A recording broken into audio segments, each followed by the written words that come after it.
magic for everybody. Yes, this is what I want. I want this. Oh, there we go. That's what I've been looking for. I was hoping. I wasn't sure. Okay, here we go. So yeah, we've got the green screen, baby. Everybody, special episode. People prefer, even though I try so hard to make the IRL locations, we spend a lot of money to live in New York. People prefer the green screen backgrounds, and so yeah, here we go. Let's see, I'm trying to set up a good. All right. So yeah, what the hell are we going to talk about? It's Club Random Day, everybody. Club Paradise this summer. Ashley is out at Club Wonder. Club Wonder and Club Random are on the same day. Is it a coincidence? I think not. So she's out at Club Wonder. I just typed my new chapbook. This is the cover. I just drew this. It's a screen cap from my San Francisco vlog that I drew. And so, yeah, I just typed up my San Francisco Days. San Francisco Days, what it's called, named after the Chris Isaak song. I'm a Chris Isaak fan, okay? I'm coming out of the closet. I'm a Chris Isaak fan, okay? I like San Francisco Days. I name my chapbook after it. It's the laziest thing you can do in art is to name your piece after a song. I think it's such a hack move when like movies are named after songs. Like there's a movie called Broke Down Palace, I think.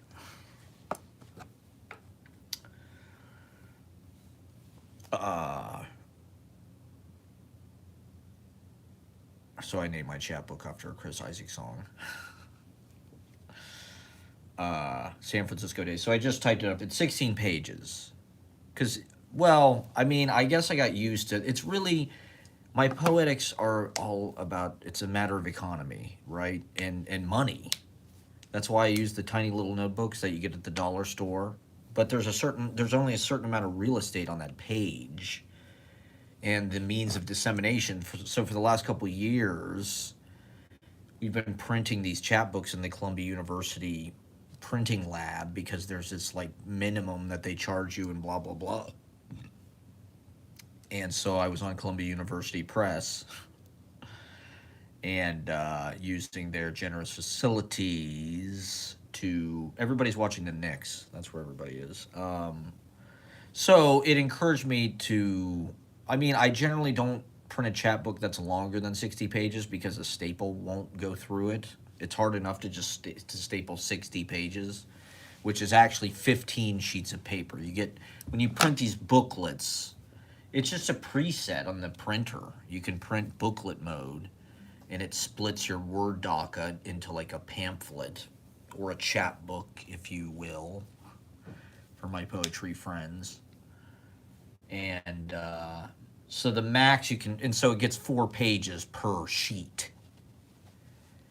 We started publishing Revolution in New York. It didn't get any press coverage, but all these people started publishing magazines and this and that. That was inspired by my chapbook, my Walmart chapbook, Rotcore International printing press.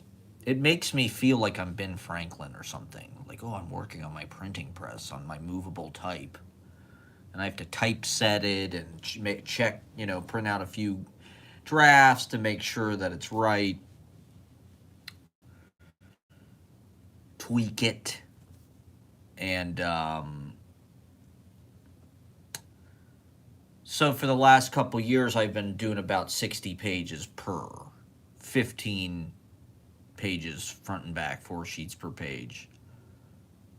And doing about one of those every 6 months or so.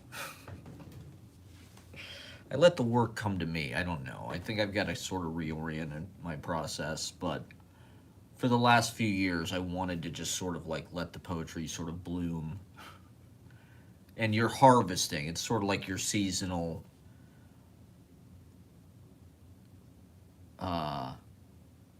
picking all the crops and sort of trying to put them to market. Going to the farmer's market of the New York Poetry Festival. So yeah, New York Poetry Festival is coming up. It's like in a month. It's a little over a month. I guess it's the middle July weekend. So we're gearing up for that. I mean, we're doing open mic tomorrow night. We're at Unnameable Tuesday and Wednesday. So it's the Glib Festival, everybody. We're going to be playing music on Tuesday, collaborative, me and Ashley. We haven't practiced at all. Her guitar's only got 5 strings, and not in a cool Keith Richards way. Just in I broke a string way. Broke a string playing Weezer too hard way. And so we'll be at Unnameable. We're doing a 2-night stand. So Ashley's at Club Wonder right now. I've got the open mic tomorrow, and then I'm doing Tuesday and Wednesday for Glib. It's Glib launch, on publicity onslaught. The junket, on the Glib junket. And so we're just, Ashley, I think, is selling a lot of these books. She was at Aeneas on Tuesday. We went to her graduation on Wednesday. We've been watching Mad Men. So I wanted to get something done. I wanted to do something productive. And I've been meaning to type up this San Francisco piece since the reading. Even before the reading, I had the idea this would make a good chapbook. Just this sort of, I guess it's 14 pages, and then there's a cover on the front and back. I just had the notion, I don't know, for some reason, every trip I go on, I just have to turn it into a book. What a bore. Let me tell you about my 5 days in San Francisco. I wrote a whole book about it. But it's sort of intertextual with my Alice in the Cities book, Placid Western, Left Coast. It's sort of intertextual because now I'm an old man and I'm going back. And it's just weird how the sort of fragments of my past sort of reflected back in my face while I was out there, judging my life by this sort of archipelago of visitations to the Bay Area and all the different angles and situations that brought me there. And so it kind of, it makes sense to make this sort of little book that sort of corresponds with the other bigger book. And it's just a little it's been a while since I put out a small book. My printer is running out of ink and it's getting older, so it prints kind of funky. And it just costs money, I mean, to print 15 pages for a book. And so I've been able to do that and sustain that for the last couple years. I think my Central Park book is close to 60 pages. It might be in the 40s. I don't generally go that big because I know the resources that it takes. But the War Commercial book and Vigilante Justice and Casbah Doggerel, I think, are all 60 pages. That was just kind of the form that I got into. And I like it. I like putting out a 60-page book every 6 months. Makes me feel, it's a serial installment like Dickens, collecting this bigger novel of the last 5 years. And so now I'm sort of like, although the New York project is ongoing and probably will be ongoing forever,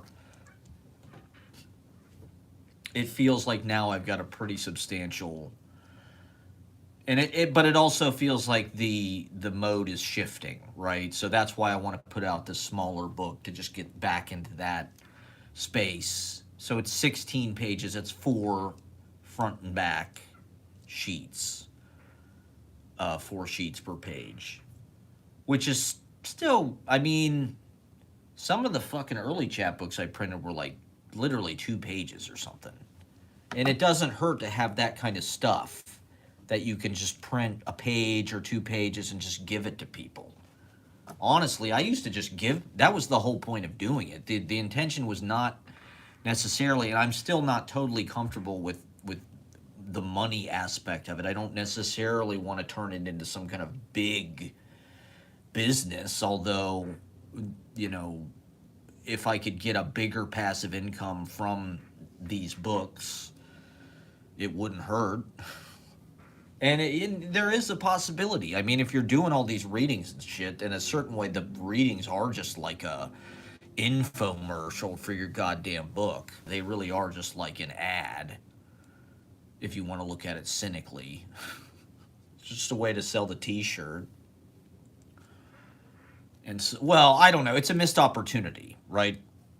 Uh, to do a reading, and if you did a good job, chances are 4 or 5 or 10 people will buy your book, depending how good you did. Maybe everybody wants to buy your goddamn book. You can walk out of there with 50, $100 or something, maybe more. And yeah, that's encouraging to me as an artist. The fact that you can even engage in literature as sort of a side hustle, that's as good as anything else to just add a little more, cream on top.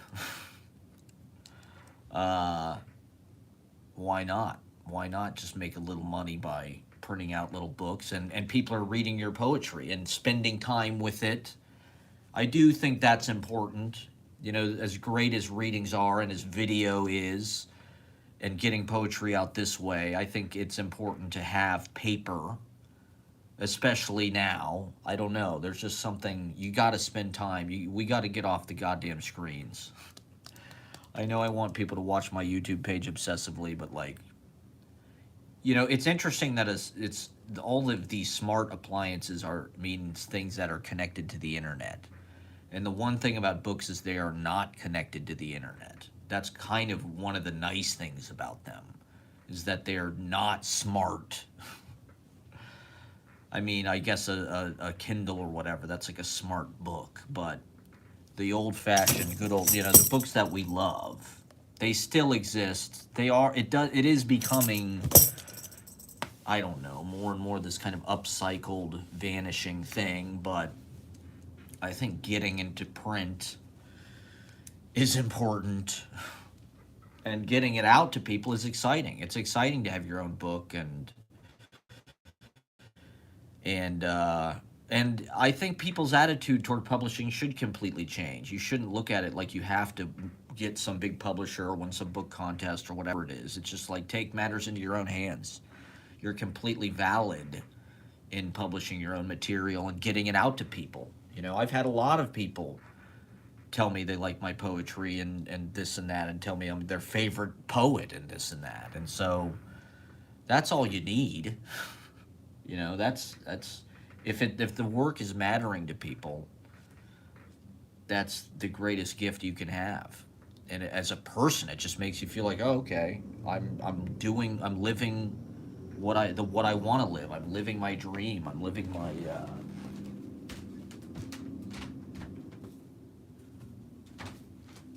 And so I don't actually have a print copy of the San Francisco Days book because I don't have a printer. I'm at Ashley's house. That's why I'm doing the fucking green screen, to just sort of mask the weird context. But Bill Maher's off this week, everybody. It's Memorial Day weekend. Happy Memorial Day, everybody. 3-day weekend. So usually we do pretty good on 3-day weekends at the open mic. People want to come out and they've got energy because they didn't have to go to work that day or whatever.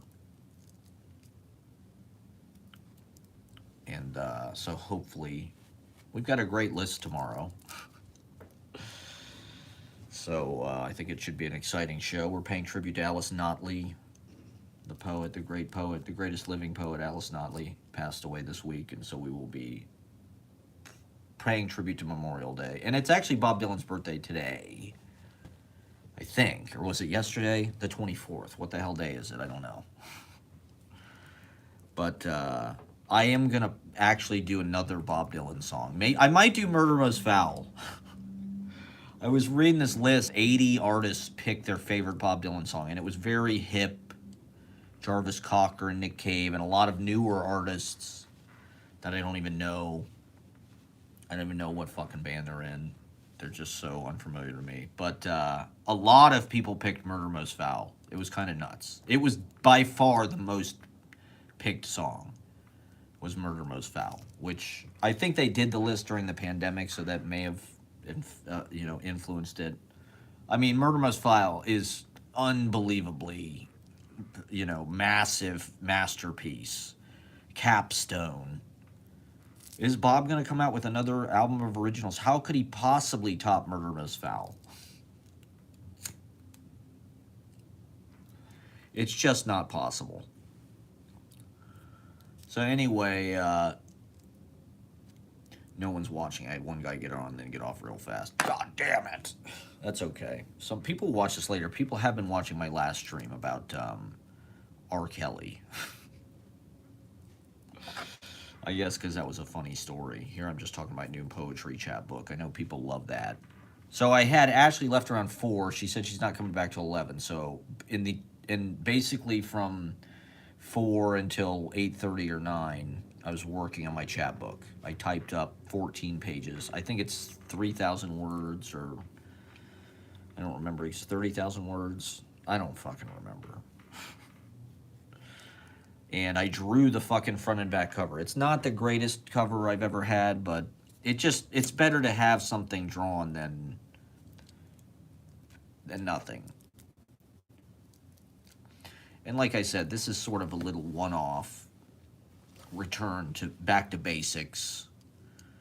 It's a train ride. It's like a train ride type piece. I guess that was definitely one of the influences in the way that I sort of like structure these there's this one poet who I've never actually read, but just reading about their work kind of inspired me. It was this guy George Stanley. He's got a poem about Vancouver, I think. And I've never read it, but I thought I saw a picture of the book on Goodreads or something, thrift books. And I just thought, what a cool idea to just write like a little pocket book that's sort of about, and also the Gail Scott My Paris book. I'm really into Gail Scott work, which is sort of like this it's like a proem almost. It's not prose poetry. It's more like a poem that sort of has prose forms or something. I like the idea of not necessarily a prose poem, but like the inverse of that, the other way around, like a proem, where it's like it looks like a poem, but it's a narrative, or it contains a lot of data or information, or like this, it's a travel log. It's meant to be sort of like the narrow road to the deep north type shit. Basho. I saw Henri Cole was doing that in the Paris Review. He's got these little diaries about James Merrill, and then the poem sort of breaks out at the end, where he's influenced by Basho and the haiku kind of travel log poets, notebook, satchel, diary with poems embedded, haiku contests, pilgrimages to shrines and bells and temples and seaside coves and caves and springs. I loved all that shit. And so that's really, my books are meant to be that. They're meant to be these little city diary about urban planning, but also just taking notes. I was reading this book, The Poetics of Space, blowing my mind. Definitely one of the, I don't know what it is about the French. It has a Deleuze and Guattari type feel to it, where it's just like they just blow your mind. Every sentence is just so conceptual and hypothetical and philosophical and daring and playful and imaginative. And I'm trying to get into that kind of thinking with everything I do. This probably most specifically. I don't necessarily know that at all. This was re-inspiring to read, because they're like, oh yeah, this is where you want to be. He's talking about the attic and the cellar of the house. The attic is the conscience, and the cellar is sort of the unconscious and the subconscious. It was interesting thinking about that in the context of all the houses I've lived in, not least of which the Slooge, right, 257. It was very much like I was thinking about those, because I lived in the attic. I lived on the top floor in the sort of maid's quarters. But the basement was where the parties were and where band practice was, the carpet, the Christmas lights, the Cindy Crawford picture, my little talk show chair. It did not last long, like is often the case in New York. These things kind of sprout up and disappear like night blooming flowers. Places for creative people to huddle together and congregate and confer and witness. And so thinking about the house, it's called The Poetics of Space. So he's quoting all these poets, Paul Eluard, and so it's just like one of the ultimate books. It's an amazing book. I found it at Et al. Gallery in San Francisco. They had mispriced it. On the inside, it said it was only like $4 or something. The guy's like, we must not have priced this. They probably would have wanted 20 or 30, because it's this nice vintage copy, right? It's this nice. I really am conflicted about the sort of commercialization of bookstores. Like, on the one hand, I love bookstores. Obviously, they're sort of like my favorite kind of haunt and just what I do with my spare time. But I also feel like kind of duped and like a consumer, and I don't really like the way that these people are, I don't know, monopolizing or monetizing what people read. I'm kind of more of a library guy, actually. I'm not even sure there should be bookstores. There should just be libraries. I don't know. Of course, bookstores are maybe that's maybe commerce is necessary or something. And it's one of the things that make cities interesting, I guess, or at least it's one of the prime components of my travel. Going to bookstores, going to local book sales. That's how you learn about the writers in that place.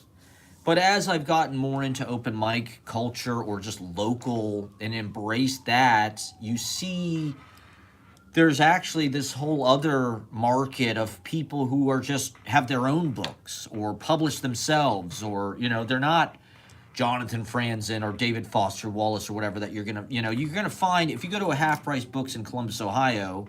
You're gonna see these mass media celebrity author type figures of world literature that are mass produced, and that is what people think literature is, and only that. If you're some self-published person or something, it's like, good for you, but are you going to be I don't know. Not that people won't take that seriously or anything, but I don't know. I heard somebody say they don't read anything that's not published by like one of their friends or that somebody gave them in person.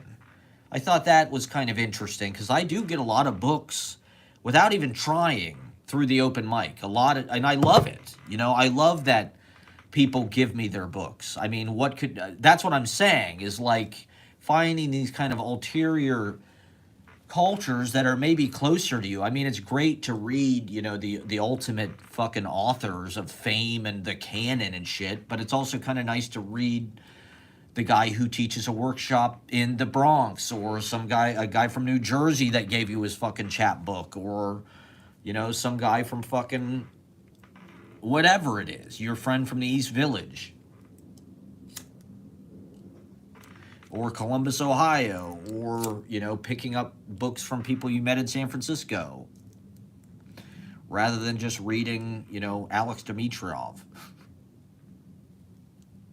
or Ariana Rines, or whatever it is, the kind of, like, known quantities, Ben Lerner. It is sort of an alternative current, and it's a powerful current. Those connections you make in person a lot of times are more meaningful and like significant in your life than just like some but I don't know how do you become one of those people that just sort of makes it into the canon, or just sort of, I don't know, how do you become I guess that's sort of everybody's goal in a certain way as writers, but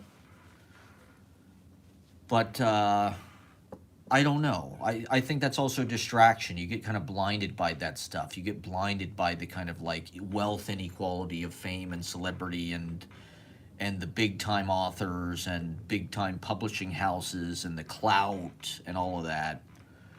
And there's actually this really kind of like nourishing garden of culture just like that you actually are living in. And so making the chapbooks is one way to sort of like gain a passport or gain just make yourself into an artist, make yourself a poet, you know. You don't need anybody to fucking validate you with a book contract or or sell you a fucking degree. You know, by publishing your own work, it's a way of just like establishing your own identity, claiming the fucking the position and I mean I've met so many people who are performance oriented, even though they also have books, who are just like just strong souls. I mean, Jesus Christ, poetry attracts so many. I mean, particularly like in the open mic kind of performance worlds, you know, like at Easy Paradise, we get a lot of people from New Eurekan and Bowery. New Eurekan is closed for renovations or something right now, so they sort of move their open mic around to different places. They've I think they do it on Bowery some nights. So a lot of people like they'll go to Bowery first, then they'll come to KGB after or this and that. And it's I mean it's just like these are I don't know, deeply fucking soulful, powerful people. And I don't know. I mean, what is my point here? I guess, is that all I need to talk about with my, well, fuck. I know people love hearing about inside baseball type stuff. Maybe I'll talk about Around the Horn. I'll talk about Around the Horn a little bit. The show Around the Horn. And, which is, was on ESPN. But first, let me finish with the poetry, because I did want to talk about this prose kinema thing. I read this thing in Ezra Pound. Maybe I shouldn't be espousing Ezra Pound. Noted anti-Semite fascist Ezra Pound. Said something about like, well, this guy came up to me at the library in this crazy way. It was right when I got back from San Francisco, and everybody in San Francisco is so friendly that I just came back and I was like, man, I'm just going to be friendly and like have small talk. I had a great small talk with the librarian at Jefferson Market, Frank. We had a really nice conversation. And so I was just feeling chatty. Normally, you know, you're in New York, you're just there. It's not that people here aren't kind, but like there is this sort of like you don't engage with anybody unless you have to. You try to sort of just like stay in your own lane, mind your own business. I think that is sort of a result of years and years of the city being dangerous, people getting mugged or whatever. There's still this kind of holdover of like, you really shouldn't talk to anybody in New York because just mind your own business. You don't want to get involved. Whereas like San Francisco, it's like, Jesus Christ, everybody's starting a conversation with you. Everybody's super nice and outgoing. And so a lot of the stuff in my book is like, well, maybe I would do better in a place like that. I feel like like Don Draper has this line in Mad Men about their earnesty is like blinding me or something. There's like a couple of like copywriters who are like young and they're like super enthusiastic and just like positive about everything. That's how I feel in New York. Like you're just like, it's almost like you're green or something. If you're like super animated and enthusiastic, it's like, what are you doing? That's not how people in New York are. We wear black and we're demure. You know, we're just completely unreactive. And so a lot of the book is about the difference between that. But in any case, I was in that vibe because I had just gotten back. I was at Jefferson Market and this guy, I forget what he said to me. He said some line from this fucking Ezra Pound poem about, I really don't remember what the line was, but it was from this poem Hugh Selwyn or something, which I think I had the cantos because they have the cantos at Jefferson Market. So, that's my study where I go and I pull a few volumes. I've been reading that James Thurber book, and I read the Paris Review there, whatever, Alice Notley, whatever they have. I'll pull a few things off just to sort of look. They have the cantos, so I pulled the cantos. Because say what you will about Ezra Pound. As far as form goes, a lot of Olson, I feel like, is just Ezra Pound. A lot of Ezra Pound feels like open field and kind of projective verse, and the cantos feel like these big. They almost feel like Wayland, where they're just like these kind of like collage, espousal kind of mind graphs, historical. There's all this, different languages and ancient history and ancient currency rates and Chinese philosophy and every goddamn thing you can think of in the cantos. And it's a collage, and I don't know, it feels like this big push of work, and it feels like you can feel that energy. I think it's probably coming from Whitman. Like Ezra Pound, I think, is sort of like borrowing certain stuff from Whitman and maybe the Bible or something. And he was reading a lot of world literature too, so I'm sure there's a lot of like Homer and Greek and all of that kind of feel, ships and fucking the Trojan War, and so it has that epic kind of oratorical hugeness, but it also, the way it uses the page and every different kind of language and Chinese ideograms, it feels like this global kind of work in a way that maybe even Whitman is not global, even though he tries to be universal, and that's his claim. The Ezra Pound thing just sort of comes from it's this panopticon and this panoply like the early 20th century. And so, there's a lot of works, I would say that my work probably more than anybody looks like Robin Blazer. If you look at fucking Robin Blazer and you look at the way that my stuff looks on the page, it's very similar. I don't know why I'm attracted to that style. I want, I guess, a sort of like wobbliness and sort of like human handshake in it. Like Dr. Katz squiggle vision. I want squiggle vision. I want it to feel like handwriting, even though it's typed out in Helvetica, which is sort of the most neutral font or whatever. And clean. It's clean girl.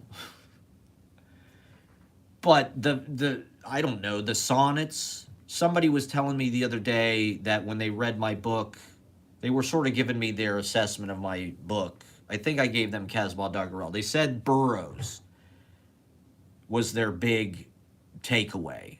They were reading it sort of in terms of the beats. They said it didn't really remind them of Ginsberg, but it was like, they said it was like Burroughs because the cut-up thing.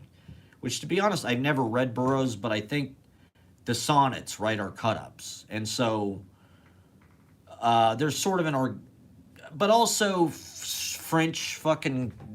There's this play by Tom Stoppard about James Joyce and Tristan Tzara and I think Freud in Vienna and Lenin maybe or Trotsky right before or like around World War I, 1917 or something. I read it in college in theater. I forget what it's called, but it's Tom Stoppard.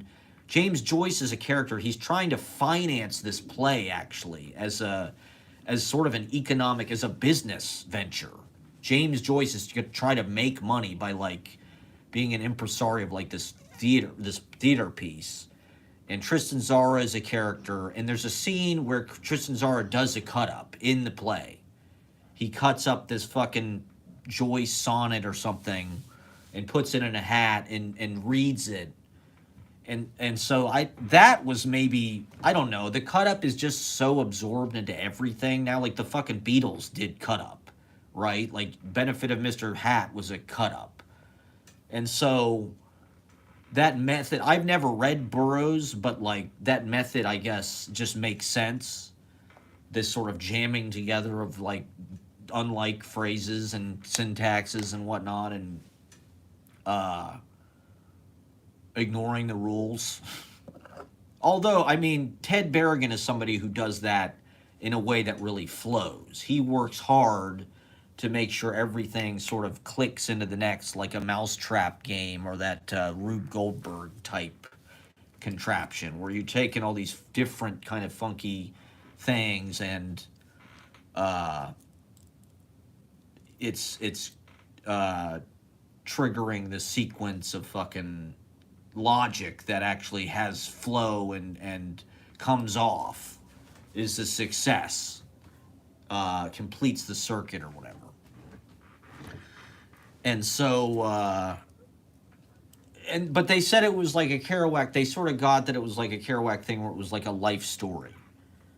So I thought that was kind of an interesting. It's always nice when people give you a close reading. There's nothing more. There's nothing more gratifying than a close reading. Oh, look at these beautiful flowers. Oh, are you gonna be able to see them through the? I don't know if they'll go through the. Probably not. How does the green screen know that I'm a person? Is that like some kind of heat thing or? So here I am being pro Ezra Pound. Well, so I had the cantos, right? And I'm curious about the cantos. They're like zeitgeist. They're like Peter Joseph. Peter Joseph and Ezra Pound and all of and Rand Paul, they all have the same. It's all about the Fed and how it's all they print money when they shouldn't, and there's interest on the money, and so it's all usury, and it's the Jews is basically the underlying message, I guess. I don't know. Is the form anti-Semitic? I mean, a lot of the objectivists were Jewish, and it feels like they got a lot from Ezra Pound. Right? Like Zhukovsky. Zhukovsky's A almost feels like a version of the cantos, or I guess it's more like Ulysses, but they're all sort of part of one movement, modernism or whatever. I was just watching this talk. This guy was saying, why does postmodern feel historical compared to we feel closer to modernism now? I thought that was kind of interesting. Maybe it's because we're in the early part of the century or something, but I thought there was some truth to that. To some degree, the modernist authors are so apparent, at least in what I feel like. I feel like everything I do is like some William Carlos Williams, Ezra Pound, like I said, Zhukovsky, Charles Reznikov, E.E. Cummings, another one that sort of is almost postmodern in a way. But in a certain way, I mean, has that many people gotten past William Carlos Williams? I mean, I'm looking at Alex Dimitriev's book Ecstasy. It's like, this is completely William Carlos Williams. He's so simple and he's so good with it, the simplicity of his kind of like short line, pithy notepad kind of back of the Uber poems. But they're not really that adventurous formally. Not that you have to be. I don't think the audience at large gives a fuck. That's something that like the really specialized obsessives like me think about and obsess over. I've always been obsessed with form. It kind of gets in the way. And so poetry's nice where it feels like if you're working on form, it's almost as important as what you're saying. Although you try to make that, to me, that's the content, is what you're saying. To me, it's just like, what's the late night show of what I want to present to people at a reading and on paper, and then I'll put it in the soup can of my Robin Blazer poems. Somehow, by combining everything, I became Robin Blazer. They kind of float. They look like these kind of like puddles or something. And they're sort of, I don't know. I don't want to be on the left margin. I don't want to be on the right margin. I don't want to be center justified. I wanted to kind of meander around and go for a walk, like a walking baseline.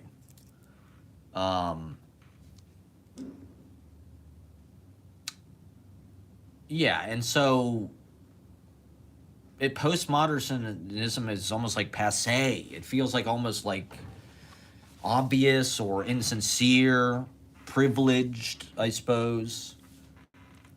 Uh, well, it's the most recent thing that happened, I guess. And so I don't know if it's always been this way, but this is something that Eileen Miles was talking about is like how in the 70s, every decade's a reaction against the previous decade. So the 60s were super political, whereas so people in the 70s, it wasn't about being political. That was like what they did in the 60s. We have to do something new. This is a new decade. And I feel like that's most obvious in our political cycles where it's like we've had a Republican for 8 years.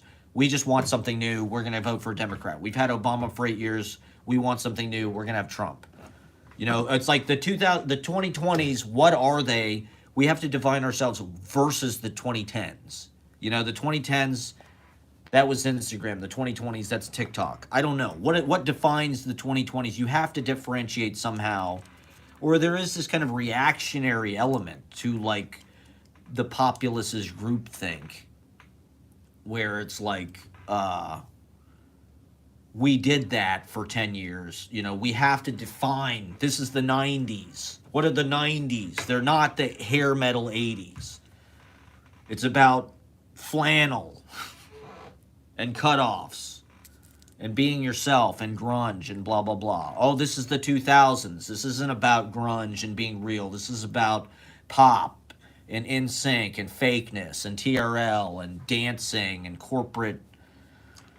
Okay, this is the 2010s. What the fuck is this? I don't even know what the hell the 2010s were about. It's women songwriters.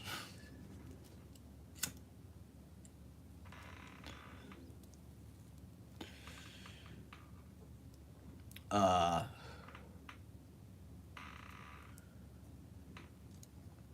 Yeah, and so I had the cantos, and this guy comes up to me and quotes this Ezra Pound thing. It was something pretty nihilistic. But we started talking about he had read it in college, or his roommate. I think he said his roommate was an actor or something, and would recite it for like they were had to memorize it for a class or something. And so he remembered it, and so he saw the Ezra Pound book on my in front of me, and he just quoted it at me or something. Like he thought I was going to know what he was talking about. Oh yes, that's. I had never read the poem before. I don't, or I probably have. You know, I have the selected or whatever. The cantos are pretty expensive. I don't personally own a copy. Okay, so don't come at me for being a fascist. But like I said, I mean, a lot of those new American poetry people were influenced by Olson. Olson was kind of the guru, I feel like, of a lot of that generation. Even Jim Carroll, O'Hara, Black Mountain, the whole Black Mountain thing, Creeley, Paul Blackburn, Duncan. And so there is kind of an Ezra Pound inflection, sort of a modernist angle on Whitman, plus, I don't know, Mallarmé, I guess. Mallarmé kind of has a big open field type way of doing things and kind of a mysterious cut up collage way of doing things. And Rimbaud, I guess, in some ways, is collage. Baudelaire, all that shit. And also the typewriter, just like the 20th century. You know, I think that is like the step. You know, it's easy to acknowledge William Carlos Williams because he's such a seminal influence, but I mean, I imagine Ezra Pound is pretty radioactive. How did I start talking about this? Um, I don't know. This is my poetry lesson, and I'm just explaining my own poetics endlessly. Yeah, and so my new book, San Francisco Days, coming soon. It's 16 pages. It's just a quick little trip. Oh, Train Ride. Train Ride is another, right? Train Ride is a Ted Berrigan book, published by Vehicle Editions, our friend Annabelle Lee. Shout out to Annabelle Lee. Oh, it's just fun. And it's so he wrote it on a train trip from New York, I think, to Providence, or I forget, Boston. And so it's just he's on the train. A lot of it's about sex. but that's sort of like the joke, I guess. But it's just like it's almost like a stream, or it's like it's a notebook piece. He's on this fucking train ride, and here's what he was thinking about. Here's the jokes. Here's the shit that happened. He went to the dining car, or whatever. He saw this. He saw that. He thought about this. And so, I don't know, all of that shit. I encourage people to get Joe Brainerd journals. And I don't know. There's just something about writing through your experience at the time that feels like you're making a creative act out of, you know, and you're using all of the funny shit you think of. You're turning it into something that, I don't know, has created consciousness in the world by making a book, by putting these ideas out.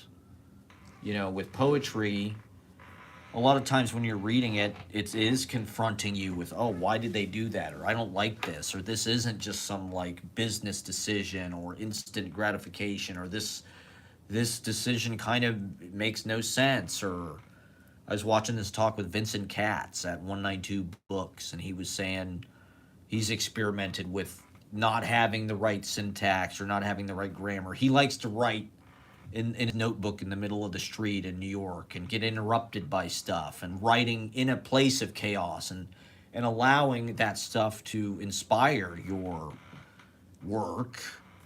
A lot of that, I guess, is just circumstantial, trying to have it both ways, trying to live your life and be a writer.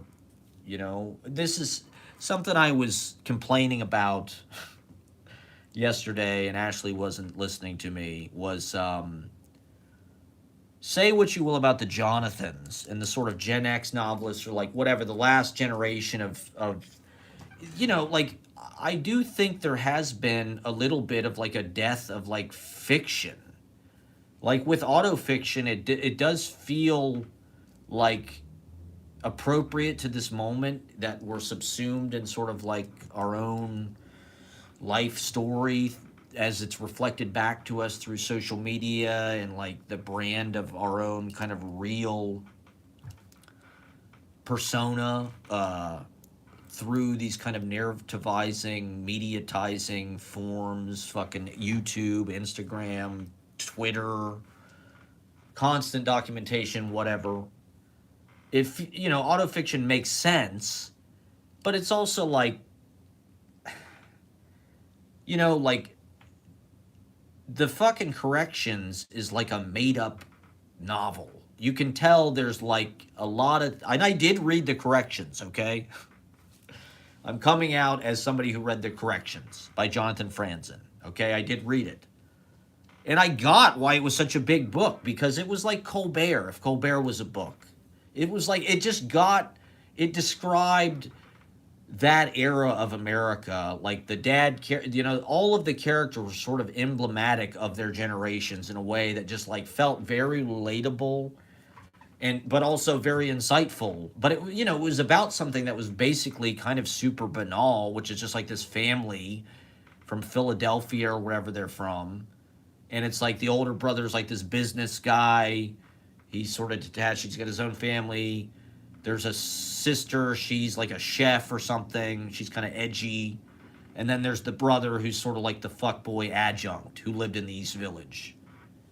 And then the parents, the guy shits himself. There's a whole chapter where the guy shits himself. I remember that. I don't know. I'm trying to get back into literature, I guess. I just find reading so peaceful. And it seems like some kind of ancient alchemic magic or something now.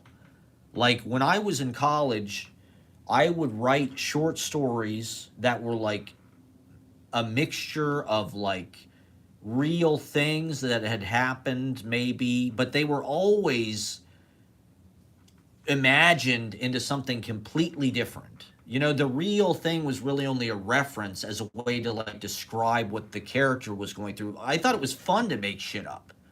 And the fiction was exciting because you could just make anything up. You didn't have to worry about your budget. Your imagination could run wild. And you could combine things from your life with things that you like. I was trying to write this book about New York, even though I'd never lived here, about being an actor in New York and being in plays and being in live TV and this and that. And so it was combining things from real people, biographies that I'd read, things from my own experience doing theater in high school or at doing auditioning for TV commercials in Columbus, Ohio. Like I'd never been in New York, and so I was projecting and mapping my own experience onto a hypothetical thing, which people don't seem to do that anymore. Now it just seems like everything is autofiction. Tao Lin, it's like this is just his life. He did tons of drugs and he's bored. He's doing acid, he's doing MDMA, he's smoking weed, he's smoking PCP, he's in a hot tub, he's bored. He's so fucking bored by it all. Like, and it's what is exciting about that? Ben Lerner, kind of the same thing. It's just like he went to Occupy Wall Street. It's completely about his life. I think at the time when that shit came out, like My Struggle, the Now Scarred thing, it was like groundbreaking because social media was just coming out and the iPhone was really just marrying with that and creating this kind of movie studio of like your own personal brand that you're like mailing unsolicited to everybody in their phones all the fucking time now. And I mean, don't get me wrong, I thought I was probably the most cutting edge person. Ben Lerner wasn't fucking vlogging. I was way ahead of everybody with all of that shit. And stepping into the real time fit in with New York School Poetics, Frank O'Hara derived kind of shit. I do this, I do that. But also Skylar. Skylar is basically a live stream. The morning of the poem, that could be a fucking live stream. It basically is a live stream of his thought process. And I loved it. To me, that's still probably like my favorite poetry. Is the morning of the poem, Hymn to Life, A Few Days, those long Skylar poems. There's something about the short ones that requires more discipline. They're kind of not as fun. The long ones, he's funny. He can talk at length. He can do a little soft shoe. They're amazing poems. If you haven't read Hymn to Life or The Morning of the Poem or A Few Days, just go out and do it now. Because it's basically a fucking live stream. And so that fit in with everything that's happened over the last decade. And New York seemed like ground zero of that kind of self-referentiality and whatnot. Media glorification of the self. And the heroic tale of the kind of modern writer. The city's like a big watch. I thought it was a big watch. It's a complicated machine full of levers. It's wound very tight. And I don't know, things have evolved. Now, I really struggled because I thought my fiction writing process was like corny. I worried that it was too like whimsical. Like I had the kind of Wes Anderson bug where it's like I wrote these stories about like aviators and rally car drivers. Trumpet players. I was trying to write the Royal Tenenbaums, or like sort of magical realism. I loved 100 Years of Solitude. That book absolutely blew me the fuck away. And I was obsessed with that book. It was the greatest book I'd ever read when I read it. Not that I really did magic or realism. I was more into like the magic of real life. I wasn't like having fucking, I don't know, I don't even remember what happens in that book. People swimming in light bulbs or anything like that. But I was definitely trying to write about, I don't know, some kind of synchronicity, love, romance. It felt like bougie, and it felt like escapist, and it felt like, uh, I don't know. At some point, I just transitioned to poetry because I needed to live my life. I was like at the beginning of my life, I was 24. I lived in Columbus, Ohio. I wasn't sure if I was ever going to get out or do anything. And so I just thought I need to, my whole process morphed with the way I had to change to live here, to streamline and to have experience, right? In order to write that kind of shit, I think you do need to like fill the tank. And to me, it just got scary. It just got scary to be like, what am I going to write today? What is going to happen to these made up characters today? It felt like I was playing with my action figures, which is an amazing thing as an adult. And to me, that's a more magical, looking back, it's like that is a magical process to go into your mind and combine the imaginary with the real, with things that happen to you, with people you've seen, people you've been inspired by, to turn that into, it's a collage that into something that's like Wes Anderson did. He still does. I guess he takes it to an extreme now. It's become ultra kind of like fantasy and kind of escapist. But the whole world has also become more realism and more vlog and more 1080p and more documentation. And looking back at the generation of writers that like sort of made it or didn't make it, it's all autofiction. And it's like autofiction is kind of easy because you don't have to make anything up.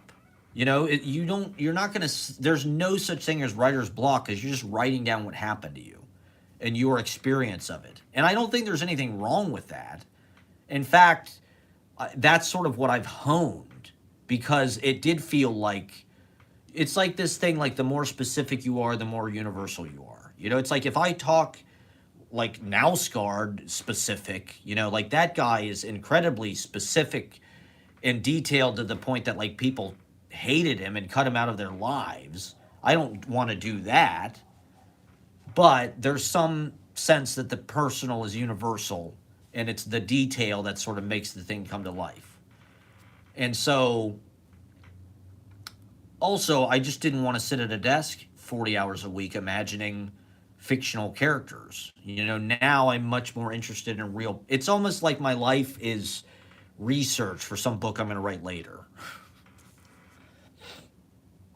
It's just like I feel like you have to go out and live and meet people, talk to people, hear stories, see things, go to different neighborhoods, see how different people do it. One common thread recently, I've been around like immigrant families, and that's been interesting and eye-opening. I mean, not to use it like for that experience. It's not for that purpose. You're living your life, and you don't even know you're like gleaning things. But you're always recording, and you're always sort of like learning for later. You don't know what you're going to use. I wish I just had some big fucking townhouse and some big ass desk and some big ass office with all my books, and I could just sit there all fucking day and imagine a novel or something. To me, that's the most poetic thing you can do, almost. Like to make up fake fucking characters. It's absolutely crazy. That's something this Poetics of Space book is talking about constantly, is daydreaming. The poet's job is daydreaming. A poem is just another name for a daydream. And it's the house's job to provide, as many nooks and crannies as possible for daydreaming. And I like that idea. And I guess that's true. As an artist, you're trying to figure out a way to monetize your daydreaming and just keep looking out the window, keep making things like a child. I mean, you know, writing this chapbook, putting it together, this is not really, even as a kid, that's all we did was draw. We loved fucking drawing. I remember one time my mom brought home these blank phone books. It was like a phone book, but there was nothing printed inside of it. So it was just like the ultimate sketchbook. It was like the greatest day. We draw Wolverine. I draw Wolverine with like a 9-pack of abs. We were obsessed with the X. We were 7 years old. It's okay to be obsessed with, Nightcrawler when you're 7 years old. When you're 40, you should move on, be obsessed with Don Draper. You should have man problems.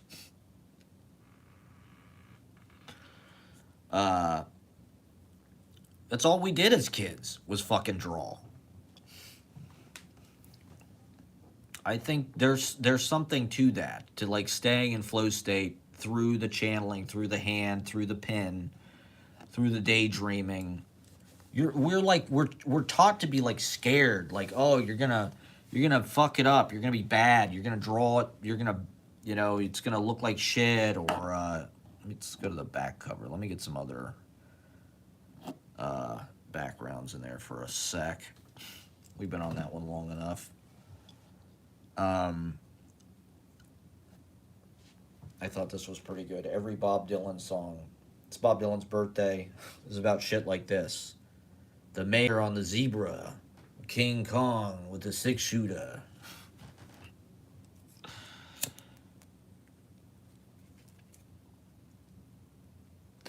It's a foggy day. So, now more than ever, they're banning books. I think it's important to publish more. I'm with Joyce Carol Oates. There's more than one way to censor people. And by not publishing, that's a form of censorship. By not reading at open mics. Yeah, and so I don't know. I sort of transitioned as a writer.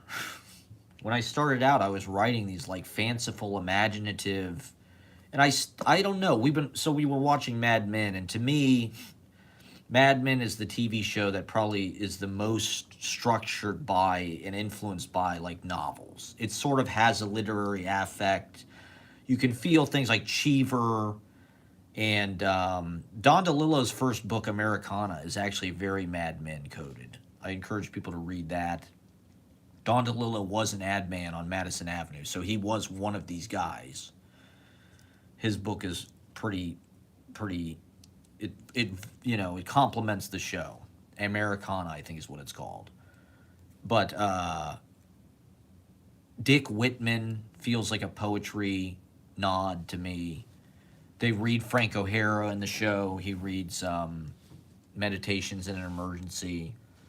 And then Harold Crane is Harry Crane's name. I think Hart Crane's real name is Harold Crane. So there's all these literary references kind of laced through the show. And it just has that, it feels like that aesthetic or something. Breaking Bad is not. Breaking Bad is more dramatic. It's more like a Scarface drug cartel. Even though it's telling you systematically, I think that's one of the things about the novel that's interesting and significant, is that it is this sort of like portrayal of a society, or it can be a whole world, and all the different strata and the interactions of the fucking and Mad Men seems like it kind of does that. It's helping you understand how these guys fit into this, where they came from. They're all fucked up by World War II. Freddie Rumsen's pissing his pants because he had to kill 15 Germans in Europe. And they're just going wild. They're just letting their fucking id run amok because they were so traumatized. They keep their wife up in Ossining, where it's quiet and safe, away from the jungle of the city, where they just are all alcoholics. It's unbelievable how much they drink and smoke. And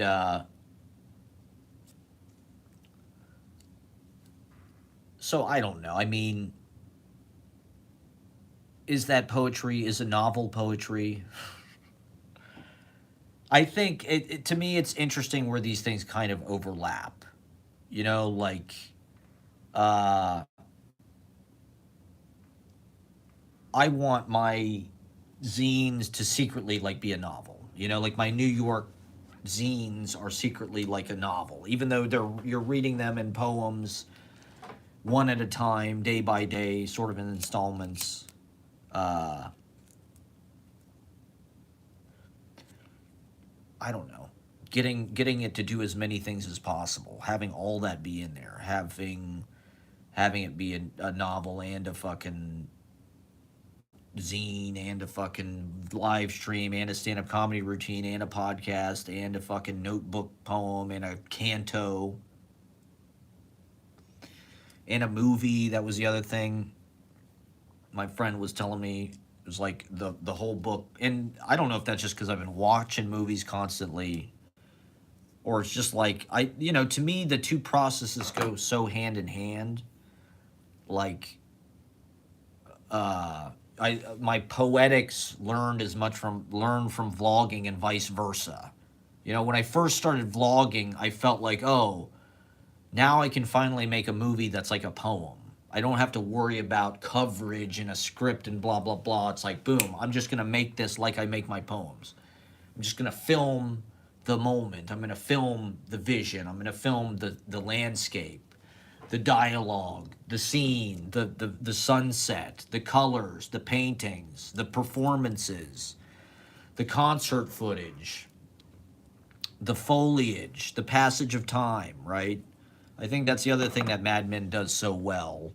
And it's sort of novelistic. Is like that show is it portrays the passage of time so well, and you can tell that's sort of built into the concept. Is like they knew they wanted to start in 1960 and end in 1970, and so they can sort of arc the piece accordingly. Where like they know, okay, when JFK gets blown away, that's gonna be, how are we gonna use that? How are we gonna, you weave that into the story and this and that and where is it gonna go and blah blah blah. And it's fascinating to see those characters change and the office is shifting constantly. And so when I started doing scenes from a life and filming the sludge and all of that, trying to document the house, that was definitely a big influence. And like, I don't know how they do world building. Everybody's obsessed with world building now. Let me change to another background. Let's see what else we got. Oh, yeah, I was going to talk about Pardon the Interruption. Maybe I should go into that for a second. Do we have any PTI fans? Like and subscribe if you're into PTI. Apparently, ESPN canceled this show. I can't imagine why, because it's literally been on for 20 fucking years. They did 5,000 episodes.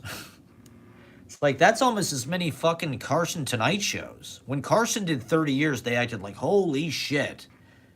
This is like the longest, reign of anybody. It's like Jimmy Kimmel's been on for 20 fucking years. Conan was on for 30 years. It's like fucking Around the Horn has been on at 5 p.m. on ESPN, I think since the early 2000s. It was in the New York Times. I used to love this goddamn show. This is why I want to talk about it. I'm sure I've talked about it before. I don't even know why. But I used to watch this and Around the Horn religiously. I literally organized my life around it. Like I would go to the gym, I think at 3 or 4 o'clock, so I could come back and watch PTI and Around the Horn at 5 o'clock. Like I never missed this fucking show. And I didn't even watch sports. Growing up in Ohio, you kind of are just around sports, and you have to you have to obtain a certain amount of sports knowledge just to survive. If you want to be able to relate to people and have conversations, you have to kind of know a little bit about who's playing and who's on the team and this and that. And so And I like sports. Like, don't get me wrong. I do enjoy sports. I hope the Knicks win. I don't think they will. It seems like they fucking choked. It seems like once they lost that first game, everybody just was like, they acted like it was the worst thing ever. It was like, it's the first game in the fucking series. Give them a break. I think psychologically it was just too devastating. I don't know if they can recover. Which sucks because people were fucking hyped about it. Somebody said they think they'll win next year. So maybe the Knicks will win next year. I hope they do. How awesome would that be? It's insane to me that the Knicks have been bad for like 50 years. Like, how the fuck? This is one of this franchise could be worth so much goddamn money. Like, can't they get fucking Kobe Bryant, or why doesn't LeBron want to play in New York? Like, it's the goddamn Knicks. I mean, they had Carmelo, I guess. See, I know what I'm talking about, kinda. I watched PTI and Around the Horn every day. I think what I liked about it, well, first of all, it's an example of a gamification of, like, basically a salon. It's almost like the poker game at the Odd Couple. First of all, these guys are sports writers. I think that's what I liked about it. It's writers on TV. They should do this with poetry, honestly. There should be a poetry PTI where they gamify like some kind of daily conversation with poets where they these guys streamline their arguments. They've learned to televise it and compress it into these kind of sound bites and these brief, impactful.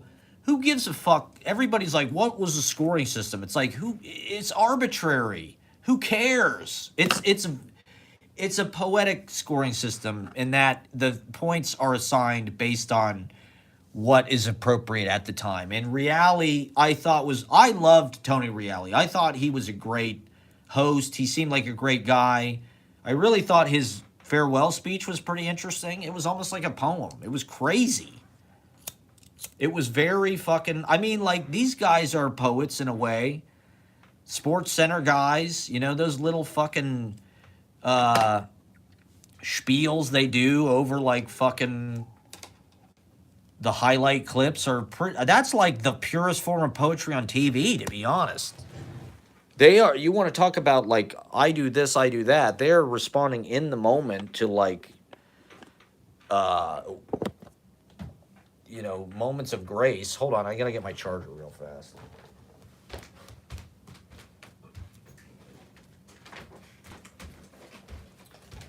And so they're eggheads. All the guys in Bristol, but they're all losing their jobs. I blame Disney. I blame Bob Iger. Like everything else, it's Bob Iger's fault. He ruined fucking Star Wars. Now he had to kill PTI. Why? It's just been, I don't get why this show isn't popular on social media. Like, how do they not just clip every fucking thing out and put it on TikTok? You know, how is PTI not all over TikTok? I don't understand. Because it feels like it would be the perfect show. Like, why would ESPN can this now? There should be a petition or something. What are these guys going to do with their lives? What is Woody Page going to do with his life? He's peaked. There's nothing that's going to fucking... What is Bill Plaschke going to do? I was watching when Jay Mariotti was on. The thing, Jay Mariotti went to OU, where I went for a year. Then they found out he beat his wife. He's also like super anti-woke. He says PTI got canceled because it's too woke or something. That was his 2 cents. PTI got too woke, so it got canceled. I mean, I blame Disney. One of the things that's sad about it is I feel like this job has disappeared. I mean, I'm sure there are sports writers out there, but I heard Sports Illustrated uses fucking AI to write its goddamn articles. Like, there's no Oscar Madisons anymore, not like there used to be. You know, there's no fucking Mike, who's the guy who Larry David likes? The Mets guy. Mike, I can't remember.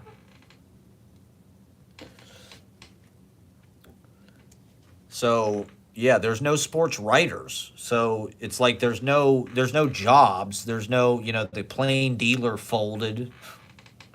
It's like, where are you going to get a job as a sports writer? It's not 1973 anymore.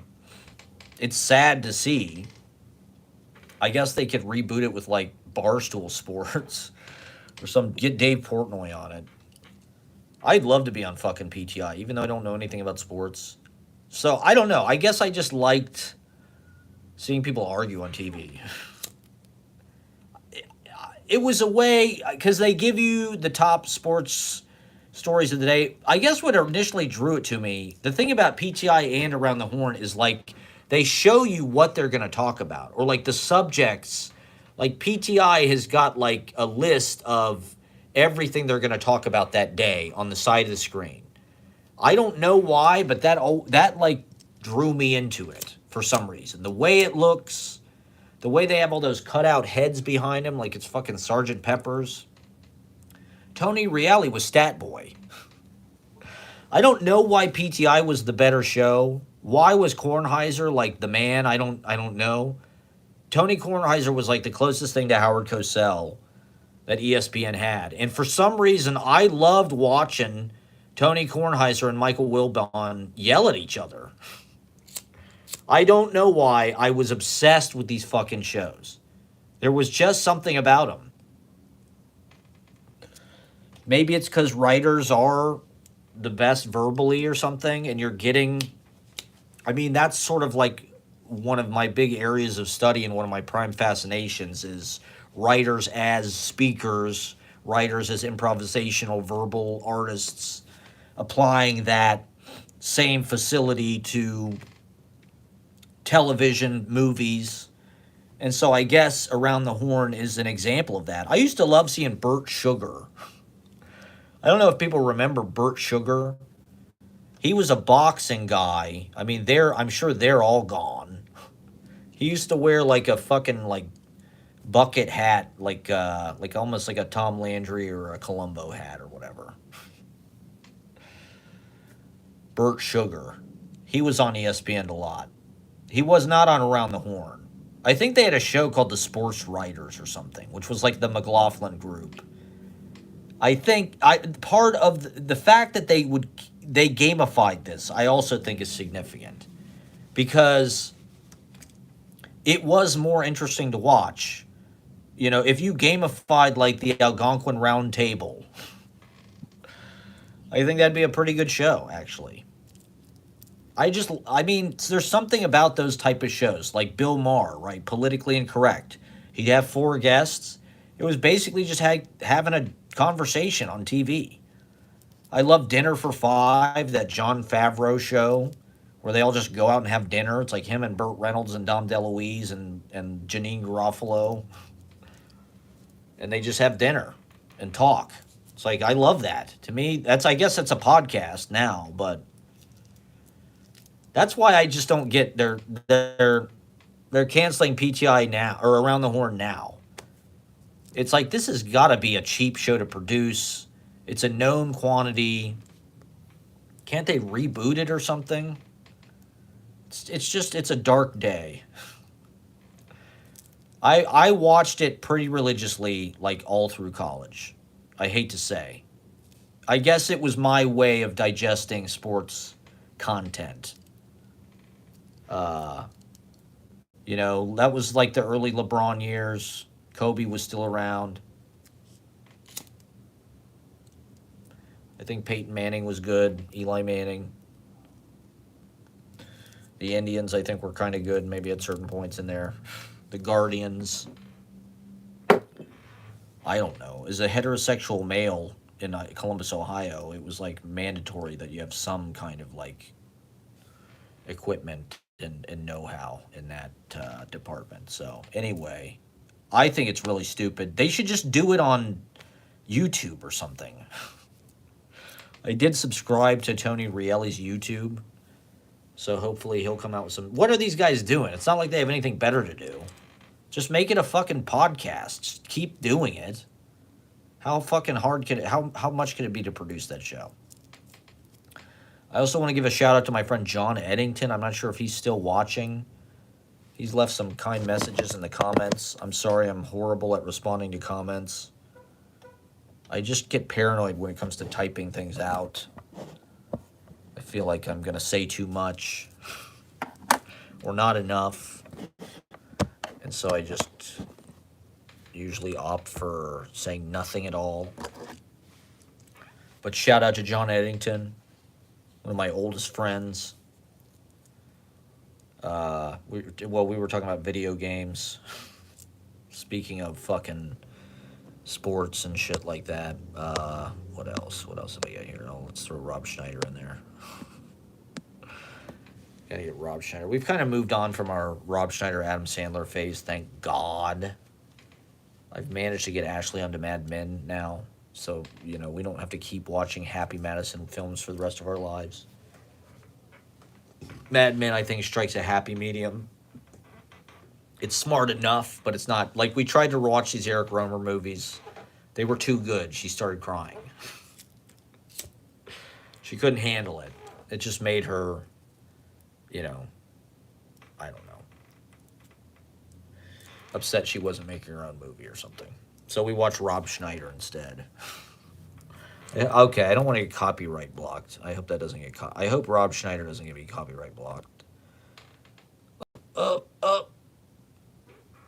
Trying to charge this son of a bitch. My charger, like, works sometimes. So, yeah, once again, come see us. Open mic tomorrow, and we're at Unnameable Tuesday and Wednesday.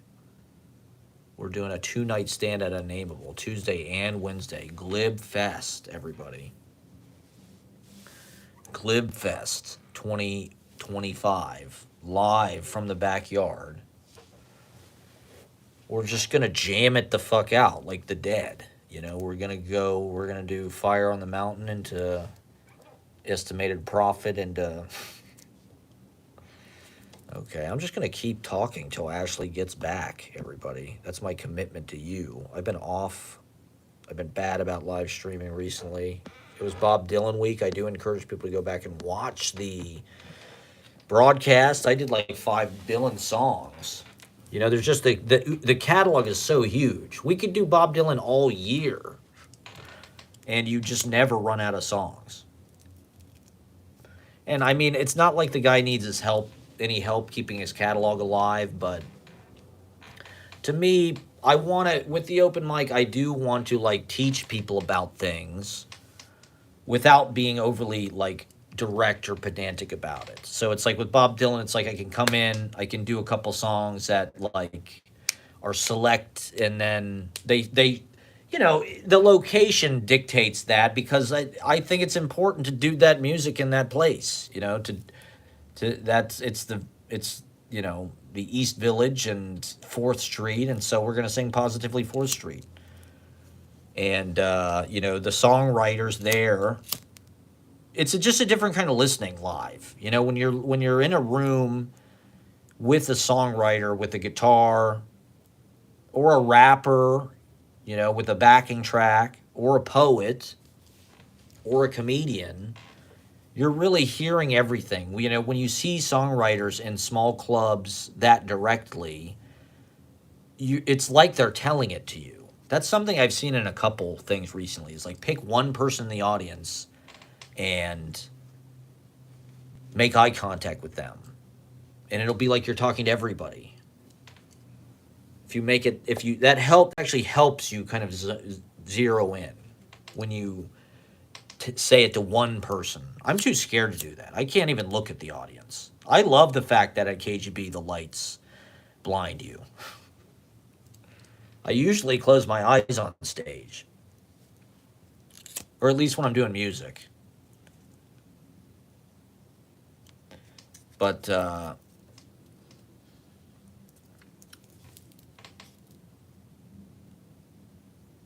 I don't know. That's something to try, maybe, for people. Make eye contact with one person in the audience and just do it directly to them.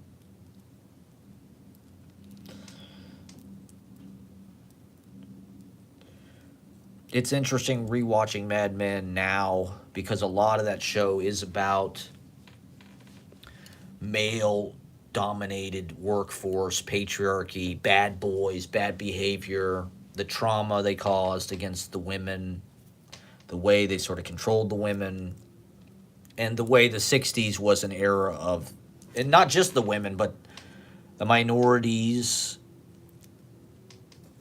It's, the show is really kind of about whiteness, and Don looks kind of like the perfect man, and so he kind of can pass, but he comes from these really humble, kind of dark origins, and he's just scrambling to sort of assimilate into this kind of WASP, upper crust, blue blood, East Coast kind of Brahmin whatever thing. Roger Sterling and Pete.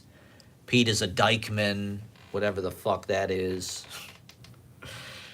He's white, is what they're saying. His family owns a bunch of fucking land from way back. They're Dutch. That's how far. They're like Chevy Chase's family. They go way, way, way back. He probably went to Dalton or whatever the fuck. Whereas Don is just like a hobo, basically. It's just he puts on the suit and combs his hair and nobody asks him any questions. But he kind of sympathizes with the outsiders and the minorities. He's hooking up with Jewish women pretty much exclusively outside of his marriage. And his wife is very controllable. Betty is like the perfect. She doesn't ask questions. He can just kind of keep her upstate while he does whatever the fuck he does. Sleeping with some beatnik illustrator in the village. Because that's who he's sort of an artist, right? I mean, that's one of the things that's interesting about it. He's sort of a parallel to the poetry that was happening at that time. Writing copy and shit like that. A lot of poets do that. And advertising has started to use more poetry to sell shit. It was a few years ago. I'm not sure if it is anymore, but that kind of pisses me off. I don't like seeing like poetry and like some kind of ad for fucking Google, menus or whatever the hell it is. What else we got here? More Bob. These were all outtakes for my daily Easy Paradise sign up post. I haven't had any big hits this week. I've been trying to go more. If I post the things that I want to post, it's like like I posted the Around the Horn thing. Something like 200 some people looked at it, which is not a huge number. But on the weekend, I don't know, people are doing other shit anyway. So I try to post stuff that's like topical and going to get 500 or 600 views. If I can think of it, whereas like I post a photo of crusty old Bob playing fucking, Miami-Dade County Stadium or whatever the fuck it is in 1986. Look at his fucking leather pants. He's looking tan and ripped. He's ready to play stadiums. Bob wants to do stadiums, god damn it. Tom, can he jump on with you?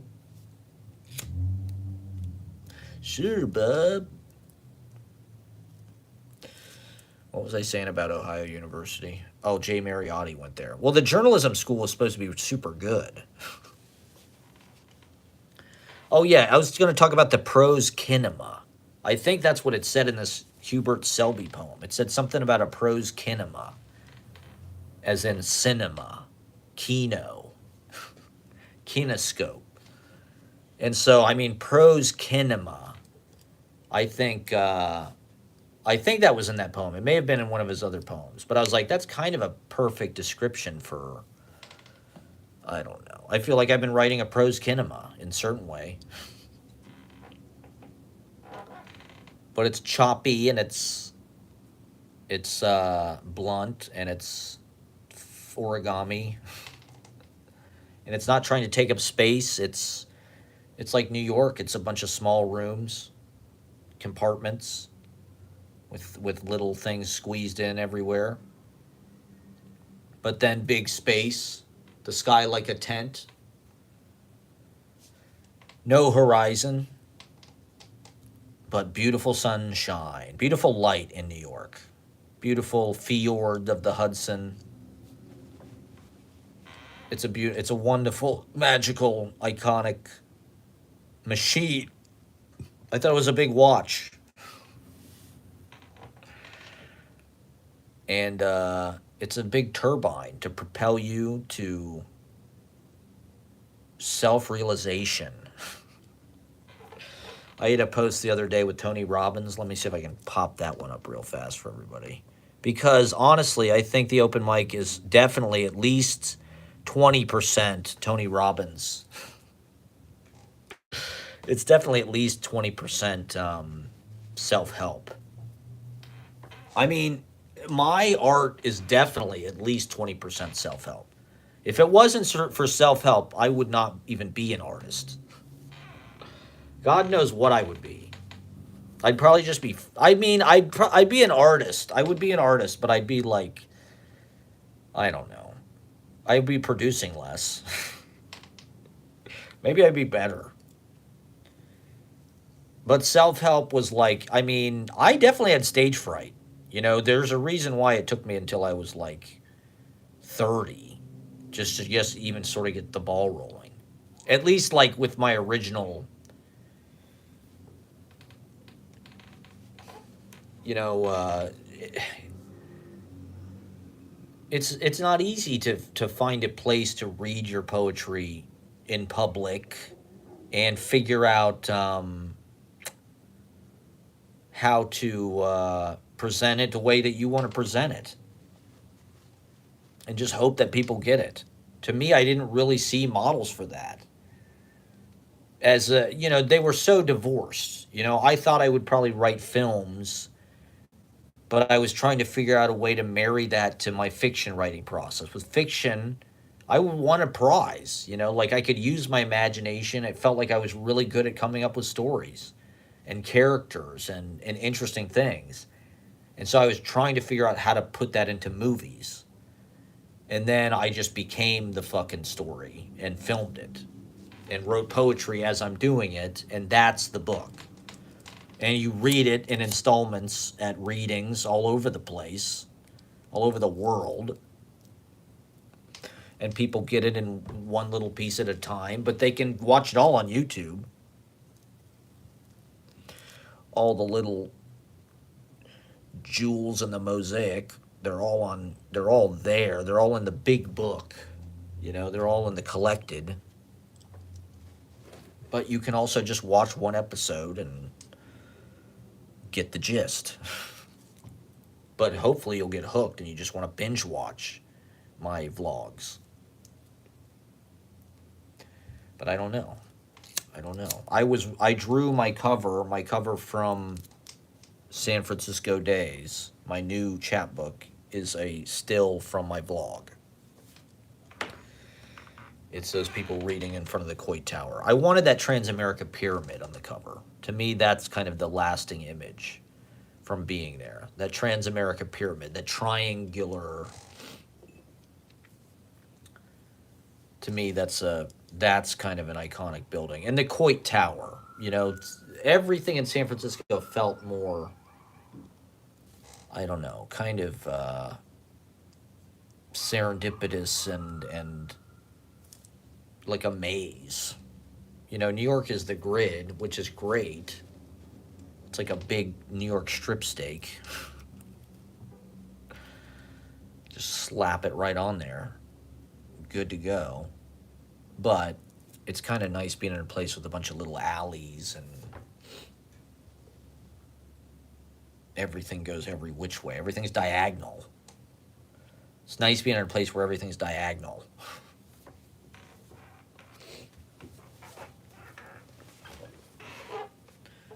And, yeah, so self-help, everybody. I think getting on stage, doing an open mic, it's like walking over hot coals. You know how people do that? It's like some kind of like team building exercise, or I don't even know. They used to do it in movies in the 80s. It was like something, I guess they were probably doing that in Hollywood at that time. Like, oh, we're going to walk over these hot coals together as a show of our conquering our fear. That's sort of like open mic. Open mic is sort of like walking over hot coals. And it's scary, you know? That's part of the point of doing it, is to just get used to being in front of people, help get over that kind of like stage fright in a self-helpy way. In a very self-helpy type way. In a very Tony Robbins seminar. And my energy on stage is very Tony Robbins. I've got the headset microphone, of course. And so I'm helping people to unleash the power within. I don't know. I feel like I'm definitely at least part like these life coaches and stuff. I mean, that was one of the peak millennial jobs. Everybody was a fucking life coach. Nobody could live their own life, but we could tell other people how to do it. And so I learned a lot from, I don't know, there was a lot of self-help in the air like 15 years ago. I suppose it's all online now. I guess that stuff always exists. But for me, I needed to be told that like failure is just an inevitable part of life. You know, like you just need you can't be afraid of that. You know, you should try your best whatever, but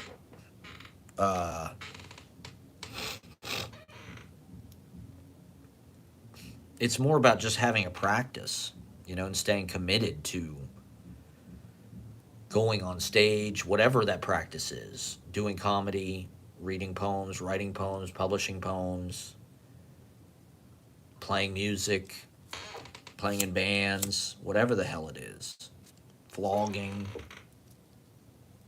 having a job, making money, buying a house, setting goals, and trying to achieve them. Who the fuck knows why? What else is life for? It's just a big Legends of the Hidden Temple challenge game. Who will be the ultimate poet? Who will be the most famous poet? Who will be the greatest influencer? Or, you know, who will play arenas as a comedian? And so, I don't know. Part of it is just motivating people. I don't think there's anything wrong with that. You know, I make fun of self-help, but I don't think there's anything wrong with it. I think it's a good thing. I like Tony Robbins. Can I say that? Is that an insane thing to say? I mean, I'm sure there's dark, you know, I think he got Me Too'd or something, and I'm sure he rips people off and blah, blah, blah. But I also think that just like, these things did help me. Maybe for better or for worse. Maybe real artists like don't need this. This is what you do, you know.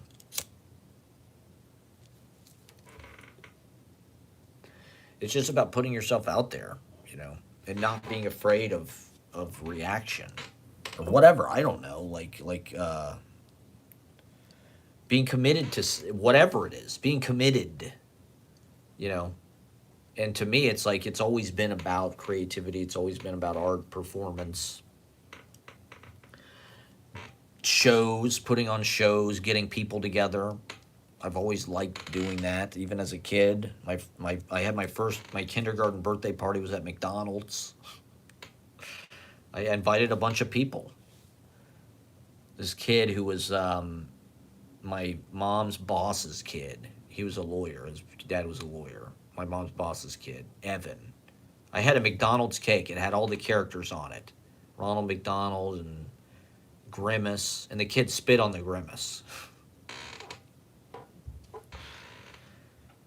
So I've always brought people together. And, you know, it's about having a torch and lighting people's fire. And they take the fire with them, and they spread the fire. Getting people together, gathering around the fire, sharing the word at the crossroads, telling the good news, testifying, testimonial. ringing the bells.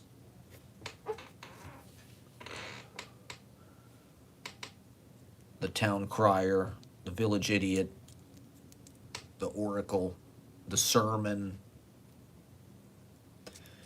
My Aunt Susie used to play the organ at church, St. Patrick's. She could play the organ too. I mean, she played with her feet and everything. All four fucking limbs at once. 10 fingers. And pulling the stops and shit. So when we were kids, we were allowed to go up in the loft during church. Be with Aunt Susie in the loft while she played organ. That's magic. That's magic, everybody.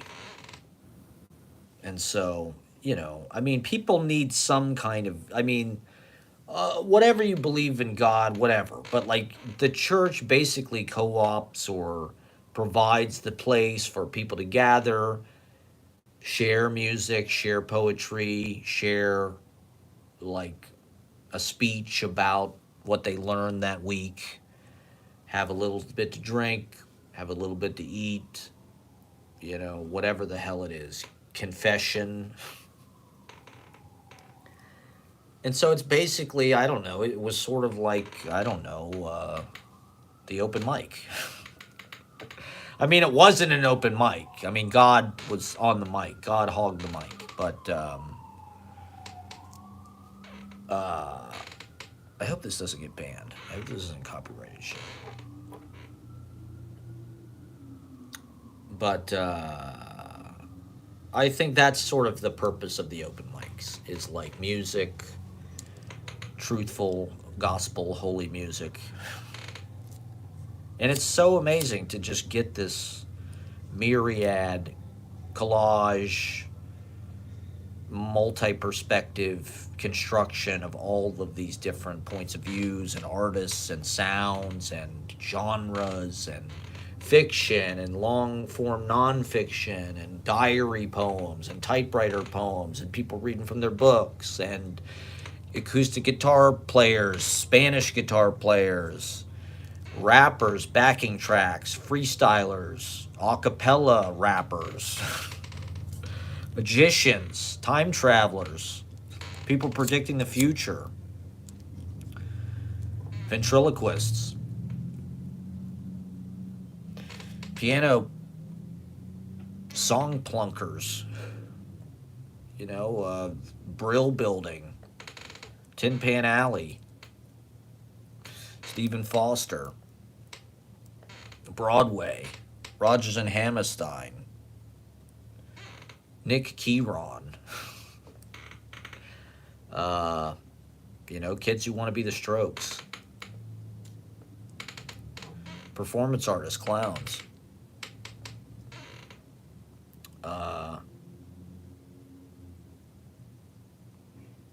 every goddamn thing. John King, for Christ's sake. So, oh yeah, we were at dinner the other night, and I bit into this piece of calamari, and half my tooth cracked. I bit into it, I was like, was that the calamari? Was that like a shell or something? Or... Well, my tooth cracked in half, which was, it's weird because I was just thinking the other day about how that had never happened to me. Like, you always hear about that happening to people. Fuck, why is this not charging? I was like, oh, that's crazy. That's never happened to me. And it happened. So I either had a premonition or I manifested it. I'm not sure which. Why can't I manifest anything good I want? So Ashley's at a Club Wonder. She's probably, I don't know, God knows. She's conducting her career. I'm on YouTube streaming to no people. I did get 4 likes though, everybody, so I'm sort of a league bowler. We went bowling the other night after Ashley's book launch, and I killed everybody. I was doing okay. I probably had about a 124 average, which is good for me. If I can get over 100, that's usually like my goal. I want to try to, because that means like you had at least an average of 10 every frame. So that means you had a few frames where you got a spare or a strike. So for me to have, like, I had 132, I think, one game. Like, that's pretty good for me. I'm not the greatest bowler, but they acted like, I'm from the Midwest. So it's just another one of these things that, like sports. Like, I've been bowling every fucking Christmas, every birthday ever when I was a kid. We went goddamn bowling. So it's like I was on the bowling team in high school. My brother started the fucking bowling team. Both of my brothers are good at bowling. My brother had his own ball. I think they both had their own ball. I had a bowling ball once, but I got it at the thrift store. I remember it was like when I was in like 5th or 6th grade, discovering like what the thrift store was and being like, oh my God, they have bowling balls? It said Lynn on it. It was some woman's ball, some woman named Lynn. Lynn. Lynn. So I had this bowling ball, Lynn's bowling ball. That was my bowling ball. It fit my fingers. I think it was probably 12 pounds. It was black. And it had this plastic case. It was amazing. I had my own fucking bowling ball. I never thought I'd have my own bowling ball. It seemed like an incredible luxury as a kid. Like, holy shit. For Christmas, my brother got a bowling ball. It's like the greatest Christmas present I could imagine. Like, what a fucking... Your own bowling ball? Holy shit. And so I had this... I was in this music class in 6th grade. And I forget what the assignment was, but I built this sort of like string. It was sort of like a ukulele, I guess. I had this politician, like...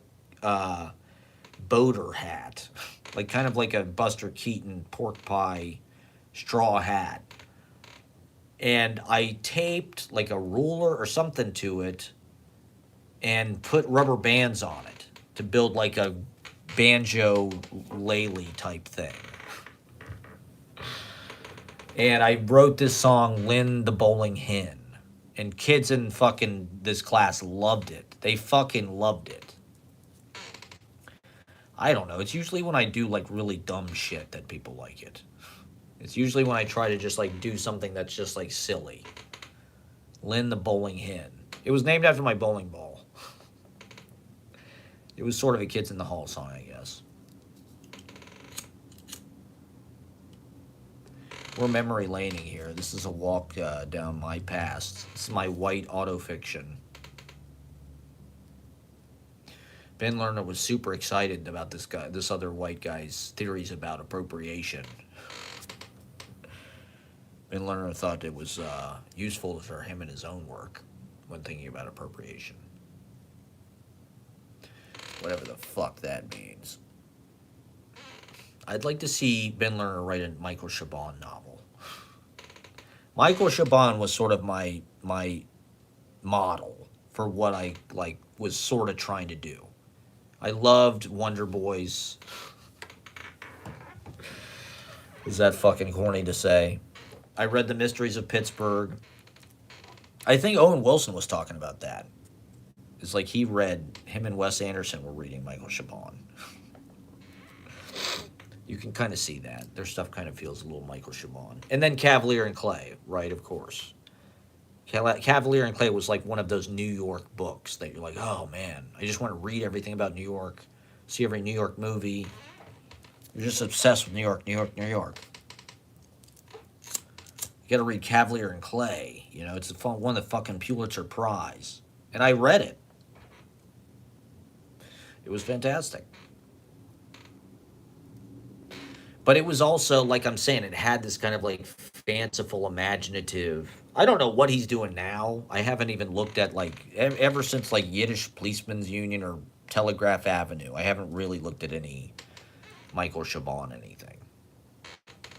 I sort of checked out of fiction world sometime around, like, 2014. Like, I read novels pretty regularly. My early years in Brooklyn, that's why I'm sort of having this, watching Mad Men, I'm having, like, these flashbacks to like what I was doing. The first time I watched Mad Men was probably like 2012, 13, 14. it sort of forecasted my own life as like an ad man. You know, that's what Mad Men was sort of at the beginning of the millennial like creative ascendance when everybody who could do Photoshop or whatever was a copywriter or worked for some brand. Everybody that I knew in Columbus worked for limited brands. They were a fashion designer, they were a copywriter, I did video or whatever, some kind of creative, right? You're a creative, which means you're in advertising. And so Mad Men was sort of about that time, even though it was about the 60s. It was sort of about women entering the workforce and feminism and blah blah blah. But also this, you know, there was this kind of renaissance or something of that industry, I feel like. There was a lot of work for creatives. It was a whole class. I mean, everybody in Brooklyn worked for Vice or worked on some kind of fucking campaign as a video editor or whatever it was. And I don't know. I mean, I guess it's more about influencers or something, but I don't. The creative thing seems like it's sort of being replaced by AI. Like I don't know what's going to happen to Mad Men, but that show even forecasts it. Like when they bring that computer in, right? It's like very 2001. They're sort of predicting their own obsolescence in a way. But so when I was watching that show originally, I was reading a lot of fucking. I read a lot of fucking Don DeLillo novels. I read Philip Roth shit. I used to try to keep up with, you know, I read Taipei, I read fucking, I don't know. I've talked about this before, but now every poet realizes they're kind of a ceiling with the amount of money and fame you can get writing poetry, and so they all write novels. You know, like Ben Fama wrote a fucking novel, and I think Ocean Vuong just had a novel come out. It's like you got to get into Oprah's book club to really, like, make bank. You need a private jet, you know, like, you're never going to get a private jet writing poetry. Sorry. Unless you're Rupi Kaur. I mean, how many poets have private jets? I want to know right now. I mean, there's probably a few who are like just independently wealthy. Like Frederick Seidel, does he have a private jet? It's possible. The way he talks about how rich he is, it kind of would make sense. But is there any poet who is able to afford a private jet? I want to know. This is important. Maybe Rupi Kaur might have a private jet. I'm not sure.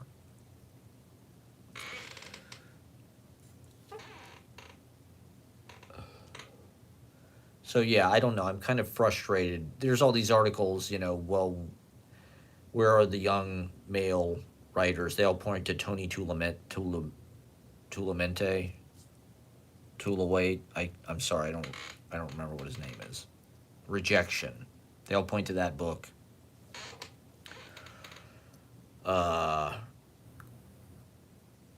You need time and space. You need a desk in order to write like a 300-page novel that's about something that's totally made up. It's just it requires so much mental space and keeping track of shit and I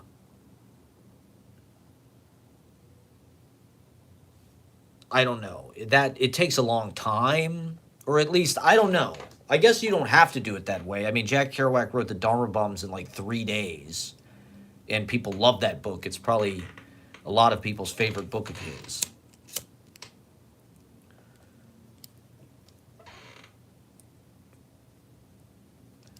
But I just figured it would probably be something I did when I got older or something. I don't know.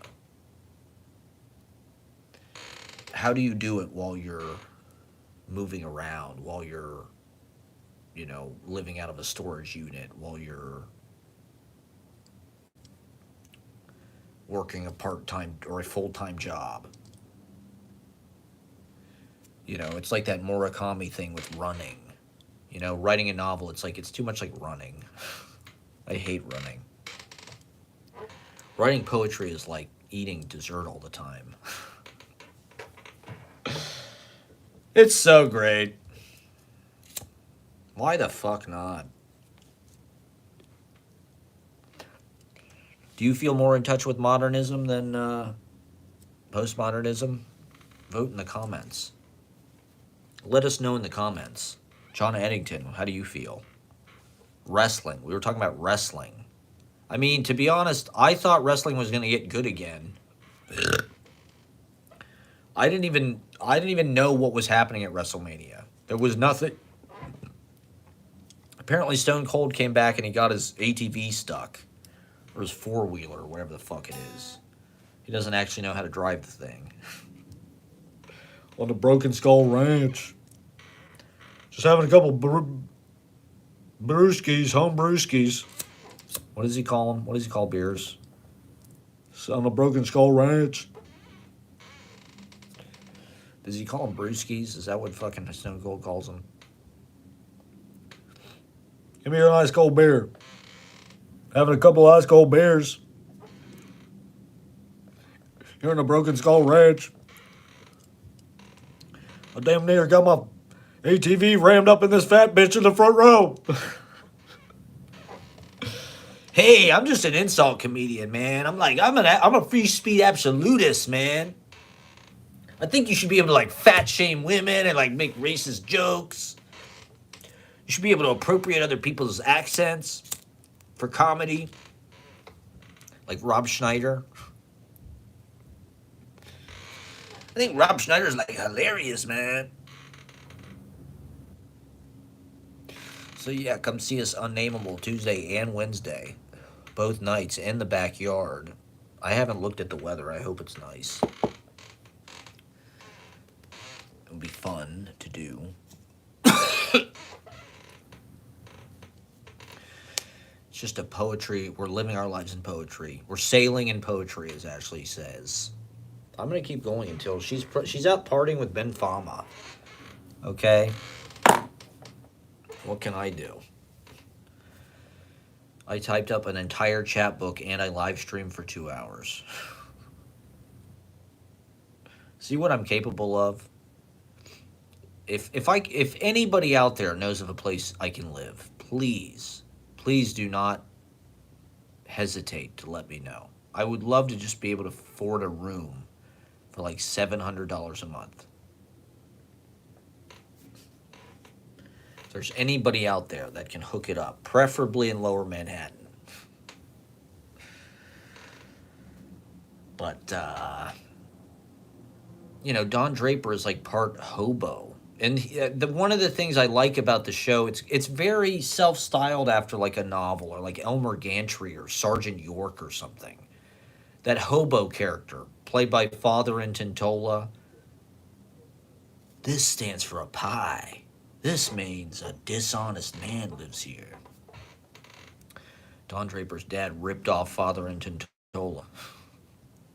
But it draws a link between the beatnik characters and the hobo character and Don Draper, who's sort of like he passes, but he's almost like a mafia guy in that he could walk away at any time.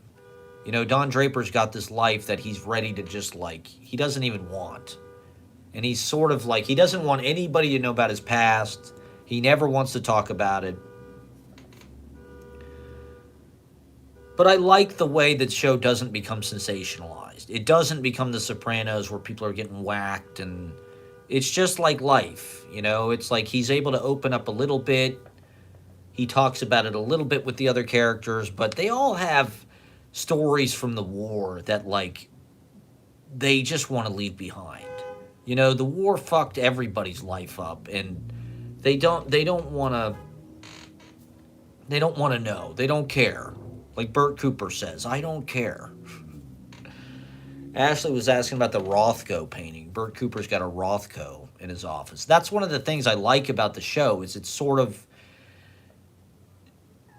portrays that moment in American life where it's like, Rothko was like this sort of like popular thing. He was in Life magazine or whatever, Time magazine, and Bert Cooper is buying a fucking Rothko, and it's abstract expressionism. So they bring that into sort of the timeline, and it is this sort of witty, subtle thing I think about television. You know, those Rothkos, I've heard people say they're almost like televisions. They have this kind of hum and this kind of like uh, basking kind of like light, and but it's sort of mundane or something in a way. It's sort of like this droning pool of, and they look like screens almost. Um, Now the Rothkos almost look like a goddamn phone screen, to be honest. And so that scene, he's talking about Harry Crane, who's the head of television. They're talking about he wants to expand and blah, blah, blah. And then they sneak into his office to look at this Rothko. And I don't know. It's sort of a precursor to pop art, right? And pop art is almost just like, well, I mean, Warhol was basically ripping off Don Draper. And Warhol was almost like one of those characters, right? I mean, he started out drawing shoes, like Salvatore. You know, he started out in the art department drawing fucking shoes. And so Warhol was sort of a Mad Men figure in a way. And, I mean, soup cans, and that is all just advertising iconography, basically applied to fine art and appropriating the techniques of Madison Avenue to sell shit, right? And I think the show is smart about that. That's what the show is about. It's about the sort of Freudian discovery that logos and brands and how you know, Don Draper is the mastermind of what people want, and how do we sell these fuck cocksuckers?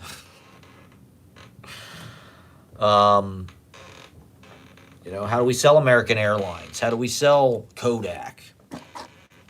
It's just a fucking photochemical product. How do you characterize that and anthropomorphize that for consumer society that they're inventing in sort of the post-war flush of American economic expansion?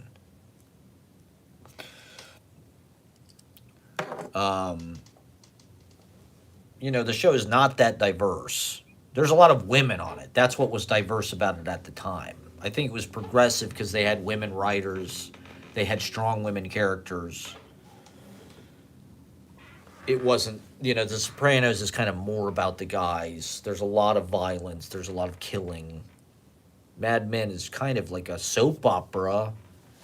But like I said, there's a lot of insight into the historical kind of structure of society, how these guys influenced it, and turning that into kind of memorable scenes, memorable characters.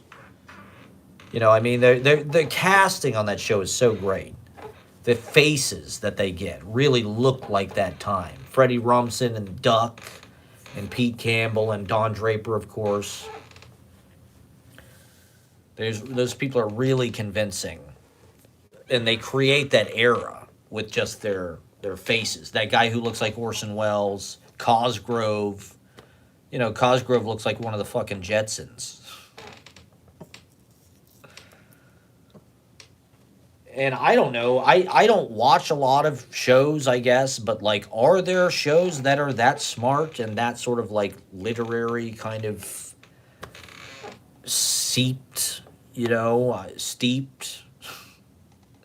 Like, I'm sure there are, but that show just seemed exceptionally lifelike and kind of just like novelistic, and it seems Proustian in a certain way, but it's also pop culture, and it's a Hitchcock film, and it's sort of Twin Peaks dialed down, and Marilyn Monroe, and like I said, it's like a Don DeLillo novel. And it's The Invisible Man.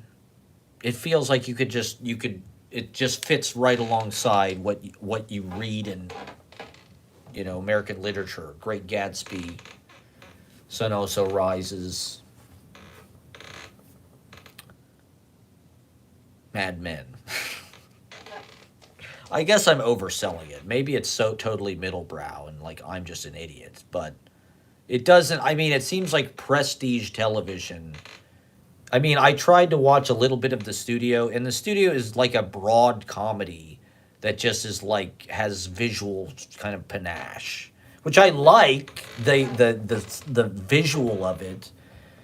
But I don't know. The writing just seemed like it seemed a little too like every Seth Rogen thing. It's a little too broad. It's a little too crude. He's no Adam Sandler, I'll tell you that.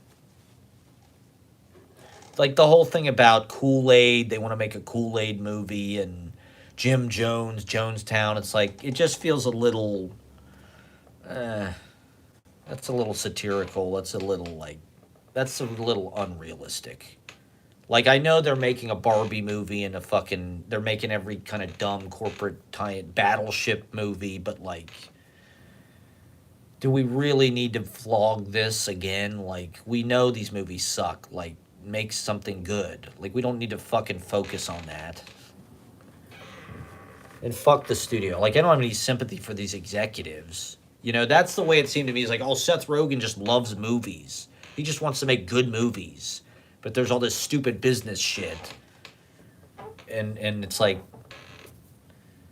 I don't think that's how it actually is. I think there's a lot of business people that do those jobs now. Just like everything. It's like everybody's just some executive. Everybody's in some like vice president, VP training program.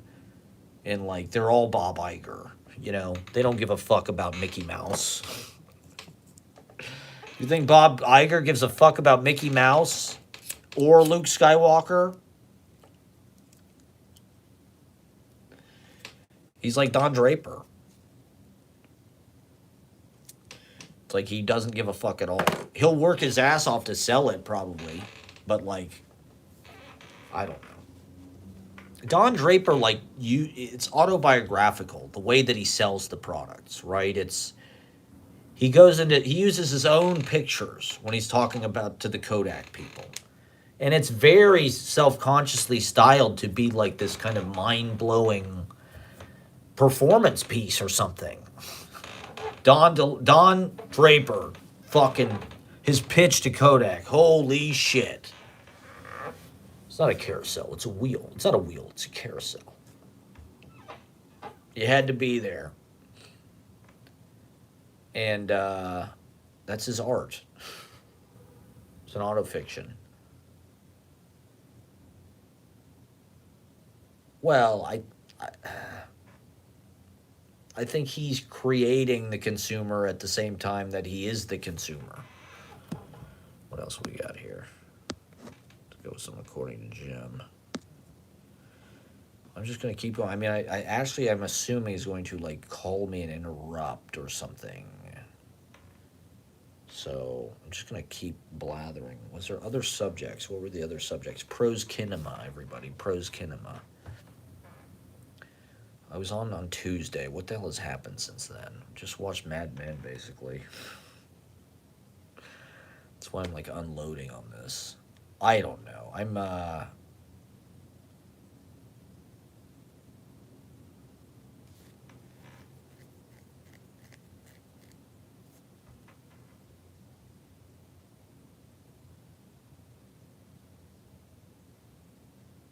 don't know. I guess that world is, like, gone. Being replaced with AI. So, what the hell else do I need to talk about? I talked about my book, poetry life, open mic life, performances. I'm doing the clown show coming up June 11th. Catch me on Matthew Silver's Idiot's Hour. I'm proud to be on the Idiot's Hour. Check me out. That's at Baker Falls, I think, is probably where they'll be doing it. I gotta get my shit together for that. Figure out what the fuck I'm gonna do for the clown hour, for the clown show. I've got some ideas. I've got costumes and shit. And then, like I said, the Poetry Festival's coming up in mid-July. So I'm trying to get my chapbooks together. I'll have Casbah Doggerel. I'll have San Francisco days, and hopefully maybe I'll even get some copies of City Life. Like, oh, I told you my